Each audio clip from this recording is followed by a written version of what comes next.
તો હાલો મિત્રો, આપણા બ્લોગમાં તમારું સ્વાગત છે ને આપણે જવાનું માળવારી મેળીમાંના દર્શન કરવા ને આ બ્લોગને ફૂલ સપોર્ટ કરજો અને તમને સતગુવાની મેળીના હામ હે હો. તો ફાઇનલી મિત્રો આપણે હળવદથી હરાવાળા રોડે ચડી ગયા છીએ ને આ બ્લોકમાં ફૂલ બાકાજી કઈ બોલાવી દેજો અને આપણે પહોંચી ગયા સરા અને સરાથી આપણે મૂડી તરફ નીકળી ગયા છીએ, જોઈ શકો છો. મૂડી મિત્રો આપણે મૂડી પહોંચી ગયા છીએ ને હવે આપણે આટકા જમણી સાઈડ વળી જવાનું છે. આપણું ફટાકડી બાય ફૂલ બાકાજી કઈ જાય છે અને હવે આપણે જઈએ સાયલા તરફ, જોઈ શકો છો. બ્લોકમાં ફૂલ બાકાજી કઈ બોલાવી આવું કંઈક આપણું બાઇક છે તો આપણે સીધીદાન સતુગુહાની મેળીના દર્શન કરવા જઈએ, જોઈ શકો છો.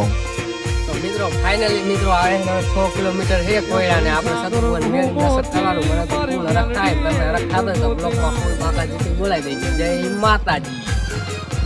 શનિ રવિ અહીંયા મેળો હોય છે, જોઈ શકો છો. હવે આપણે તમને મેળીમાંના દર્શન કરાવી, જોઈ લો. આવે કરે છે એ જોઈ લો. ને હવે મિત્રો આ મંદિરના દર્શન કરી લો, જે માળવારી મેળીમાંના. ને આ મંદિર જોઈ લો, ધજાન મંદિર. ને આ બ્લોક ગમ્યો હોય તો સપોર્ટ કરી નાખજો. જય માતાજી.